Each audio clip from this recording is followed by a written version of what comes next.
My name is Damilola Agbola, and I'm a Nigerian. I was born in Nigeria, born and bred in Nigeria, born in Lagos State, and born to Dr. and Mrs. Agbola. And we are also a family of 6. We have 4 children. I have an elder brother and 2 younger sisters. Primary school was Air Force Primary School, Victoria Island, Lagos, and then there after my primary school I also went to secondary school. That was Air Force Comprehensive School, Ibadan, in Oyo State, Nigeria. But then I finished my high school in Duland International Secondary School in Akute, Ogun State. I'm a science student, and I also eventually went to university to study chemistry. Life in secondary school was fun. You know, as they say, secondary school. Okay, the system in our country is you have 6 years of secondary school, and those 6 years are probably the time you're growing up. That is when you bond with people the most. That is where you get most of your friends. So, but for me, my secondary school was a bit. It was what would I say? I was not very serious because of some factors. For instance, my parents, they're very hardworking. I love them, but sometimes we would always pay our school fees late, and that used to affect me a lot. Especially when they come and tell you that okay, you are owing school fees, go out. So because of that, I never really wanted to study. I was always out in the fields playing. I never wanted to eat the school food because they tell you are owing school fees. You haven't paid our school fees. You are eating our food. So I'd be in the bushes, eating oranges, mangoes, and all sorts. So I never really wanted to study, and that affected me. It affected my studies, and then I eventually had to repeat a class 2 times. I was a technical student. I started doing drugs when I got into university. That was the University of Ilorin, Kwara State, Nigeria. You know how it is when you get into school for the first time. It was the first time I was free. Nobody was sort of keeping an eye on me. So I felt that I could do whatever I wanted. And then I would also say that one of the factors that led me to start doing drugs is mostly peer pressure. When you see your friends, the way they live their life, you also want to roll with the cool kids, you want to roll with the cool chicks, you want to do what everybody else is doing. And some of my friends were doing drugs, and that is how I emulated them in that regard. And then I started doing drugs. I started doing weed, marijuana to be precise. So although at some point I came across cocaine and heroin, but I never tested those. I was too scared to do them. I was like, let me continue doing my marijuana. So that is how I started to do drugs. And I did it for about three years before I was eventually diagnosed for a mental illness. Because, okay, I can also say this, that in life, everybody has a choice. And I had friends, but not all my friends were doing drugs. There were just some of them who were doing drugs. I could have emulated the ones who were not doing drugs, but I chose to do drugs. So I'm saying that there's always a choice. I also had the personal, conscious decision to do drugs. I wanted to taste it, I wanted to explore it, I wanted to feel the high like everybody said it was. I wanted to do all those things. Although my friends influenced, but I also had a choice in the matter. Nobody forced me to do it. I did it on my own. Yeah, okay, while I was doing drugs, I liked every bit of it. So what I was saying is, yes, some of my friends were doing drugs quite alright, but I'll also say that some of my friends were not also doing drugs. So I could have emulated the ones who were not doing drugs, But that's what I'm now saying, that I also had a personal decision, conscious decision to do drugs, and I started doing it. I wanted to see how it was, to taste the high, to feel the highness and all those things. There are also some other things. You have to go to parties. At the parties, everybody is doing drugs. You want to be involved in all those things. So you want to mix with the girls. Those are some of the things that led me to doing those things, and that was the experience. and then it eventually affected me. I was diagnosed in 2010. You know, there's a common feature of the mental illness called schizophrenia and other mental illnesses, that it is called anosognosia, that is the lack of insight. You see, many people who have these mental illnesses feel that there's nothing wrong with them, although there are people around them who know for a fact that this person needs help, but the person himself who has the illness does not realize that he has the illness and that he needs medical help. So I'm also in that category of people who did not believe that there was something wrong with me. I was told that I had a mental illness in 2010, and eventually I went into rehabilitation. Although I have now stopped taking drugs for about 7 years now. The last time I put any sort of drugs in my mouth was March 11, 2011. So I'm 7 years clean. But that hasn't stopped my psychotic episodes from recurring, because secretly I believed that there was nothing wrong with me.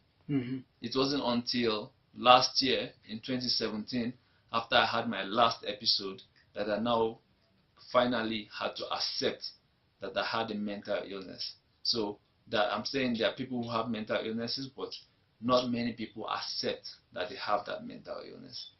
Yeah.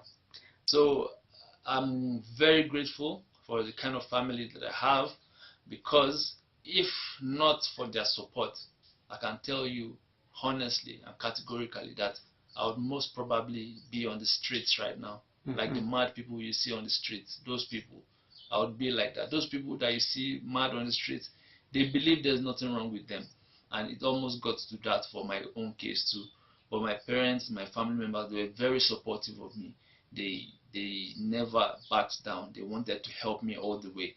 And they were the ones who got me into rehabilitation the first time. When the illness gets you, you start to have some symptoms. Some of those symptoms include behavioral symptoms, like you start to get aggressive, you start to get agitated, you have disorganized behavior, and then there are also some psychological symptoms like fear, depression, and then persecutory delusions. When I say persecutory delusions, that is, you start to feel that people want to kill you. So at some point I thought even my friends wanted to kill me. I thought my family members wanted to kill me. I had to run away from home because I thought that all these people wanted to kill me. So, and I was afraid. I've never known that kind of fear in my life. I'm very afraid. And then some of the other things, you start to experience hallucinations, and I was hearing stuff and I was seeing stuff. You know, the things that I heard.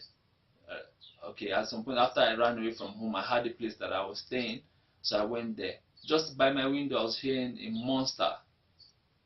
That a monster just by my window. It was very scary, very scary. So, you know, eventually my family members, they found me, they got me, and then they took me to rehabilitation. So that's what my family has done for me, that I'll be forever grateful for. They were very supportive. So I must also thank God that I went to rehabilitation, because it was after that I made up my decision that I was never going to do drugs again. So when I went to rehabilitation, it was the Federal Neuropsychiatric Hospital in Yaba, Lagos State. It's popularly known as Yaba Left. Everybody sings about it. Everybody talks about Yaba Left. It's a popular rehabilitation center. So when I initially got in there, I was first taken to the general ward, where the naturally mentally ill people were. That's, yeah, people who have natural mental illnesses. So I was in that place for a while, and it was while I was in there that it sort of hit me. It really hit me hard, like, wait, what am I doing here? I'm in a mental hospital, psychiatric hospital. I could see crazy people all around me, mad people all around me. So it was then that I sat down to think and to pause and to check, like, what am I doing here? And that was, I remember vividly, I cried, and I knew that I had messed up in life. So it was after that I spent some time in the general ward. I was now eventually taken to the drug rehabilitation ward, where I met my fellows who also abused different kind of drugs. And it was when I got in there, the drug rehabilitation unit, that I knew for sure that I couldn't continue doing drugs. You see, I saw people who were doing cocaine, heroin, all sorts of tablets, and I heard stories of ruined lives, people whose lives were, so to speak, almost over. They had ruined their lives because of drugs. It was after that that I realized and I made up my mind that, man, I cannot continue doing drugs. It was after I got into rehab the first time. But after the first my time in the first time I went to rehab, I also went to rehab one more time, and that was because I had stopped taking my medication. Like I said earlier, some people, I still really did not believe that I had the mental illness. Although I just knew that I had to stop doing drugs. So I stopped doing drugs. But after that, they put you on medication because now the brain is damaged. The brain is damaged and it needs medication to act as a balm to fix the brain. And you have to take that medication every day. So, but secretly, I still believed that there was nothing wrong with me, although I was using my medication for a while. It was after I stopped using the medication that the symptoms and effects of this illness came back again, and then I had to be taken to rehabilitation a second time. Okay, so after coming out of rehabilitation, and I had decided that I did not want to do drugs anymore, I had to do a serious examination of my life. And after doing that, I realized that 80% of my friends and 80% of the places that I go to, I would most often or most probably be offered drugs again if I had to go. So after thinking about it, I'm like, I do not want to go back to drugs, yes, but all the places that I'm going to go, they're probably going to offer me drugs. So I sort of slashed people off my life. I lost a lot of friends. I stopped visiting a lot of places, and I think that has really helped me in the struggle to stop to do drugs. And I can say it really helped me because since then, since 2011, I haven't done drugs again, and that was because I changed everything by myself. I cut off a lot of friends who I knew were going to offer me drugs if I go to their places. So now I'm sufficiently strong. Even if I'm standing where people are doing drugs now, I will still not be tempted to go back to it.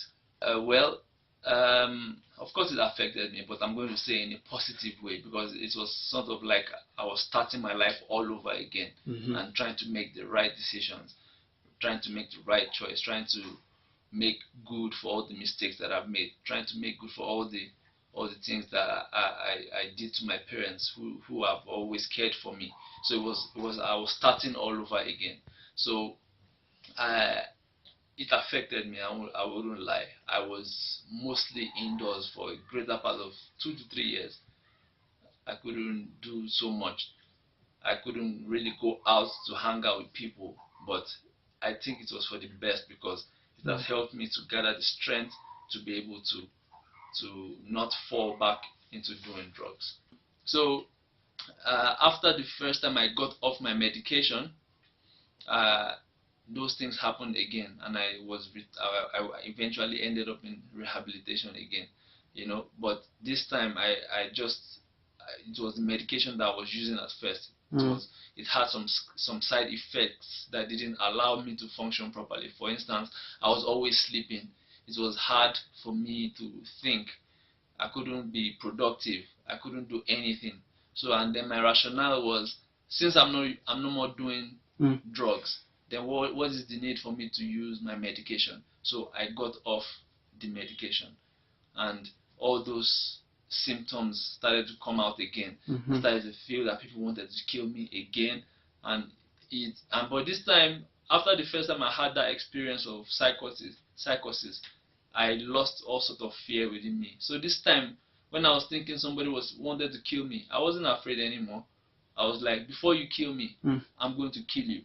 So imagine that. That makes you a danger to yourself. It was like that. So I'm like, this boy that wants to kill me, I'm going to kill him first. So there was this guy it was the period when I was doing my 1 year compulsory National Youth Service after I graduated from university, because I eventually graduated. You know, so there was this guy who was always trying to bully me. He was always telling me he was a frat person. He used to beat lecturers and all sorts of things.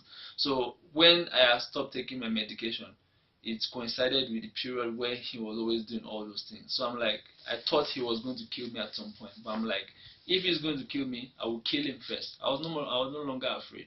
And it almost got to that, because we had a fight and I beat him up seriously, and it eventually turned into a police case, and I was taken back to rehabilitation. And then my medication, they asked me why I stopped taking it. I explained the reasons why it wasn't making me productive. I was always sleeping, and so they changed the medication. So the medication I now use is way better. It doesn't have any side effects. I just have to take it every day.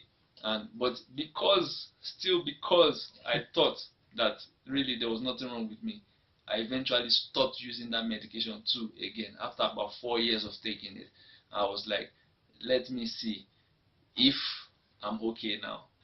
Every time you stop taking your medication and you have an episode, there's a probability that the medication they are going to give you might not work again. So you might eventually become medication resistant. That means medication doesn't work for you. And if the medication doesn't work, it means you're going to be in a continuous state of psychosis, always thinking people want to kill you, always in that sense, and that is very dangerous. So it wasn't until after the last episode that I had that I now had to ask, what is wrong with me? What is the mental illness that is bothering me? And I was told it was schizophrenia. All these years I never bothered to ask. I never bothered to ask, because I really didn't believe that there was something wrong with me. But now, after my last episode, I was forced to ask, and then I was told it was schizophrenia. It was after that I started doing some research on it and getting to know more about the illness and accepting it. It is now after accepting it that I believe I'm going to be okay now, because I believe I wouldn't fall into another episode again. Because now I know for a fact that I have a mental illness. Yeah. I'm in it for life. That is the problem. You have to continue taking your medication every day. So it's not a joke. I'll show you. It's not here. I have my medication everywhere that I go. It's called olanzapine. I'm on 10 milligram of olanzapine. I take it every day. I cannot stop. It's not something that you take and you finish, but according to the doctors, this illness can eventually leave you, but it takes a whole lot of time. So right now I might be on 10 milligrams, and I've been using it for roughly, say, 6 years now. So maybe after a while they will reduce it to 5 milligram, and then after a long while they'll also reduce it. Maybe I start taking it intermittently and stuff like that. It's not something you just stop abruptly and hope that it is not there anymore. Because when you stop taking the medication, the symptoms always come back. And as long as you are taking your medication, you are going to be fine. That is if the medications work for you. Because, okay, first of all, it is not all the people who have this mental illness, schizophrenia, it is not all of them that do drugs. There are people who have it just naturally without drugs. So about 1% of the population is affected by this mental illness. Yes, and out of that 1%, nearly half of the people who are recorded cases of drug abuse causing it. So as per work, as long as I'm taking my medication, I can live a normal life. And if I do not tell you about it, you probably will not know about it. I live a normal life. I go to work, I eat, I live alone. I do my things alone. I live alone. I cook by myself. I walk every day to the workplace. But if you keep getting off the meds. You're eventually going to have to go through psychotic episodes again, and then you might eventually lose your job. Now the medication is fine. I haven't changed it for a long time, and it keeps me going. And I can say there's no problem with the med. It doesn't have side effects. So if you are trying hard to get out of doing drugs, you are trying to quit, you may have to take some desperate measures, like you have to cut off some friends, you have to stop going to some kind of places. You may even have to delete your playlist, your musical playlist. You may have to start all over. You know, as they say, desperate times call for desperate measures. And this is your life we are talking about. And you want to make it, you want to control your life. You don't want the drugs to control you anymore. So you may have to take some of those steps, like cutting a lot of people off. Stop visiting some kind of places. Stop listening to some kind of music. I did that, and it has helped me to become strong enough to stop doing drugs. So that might be a tip for you.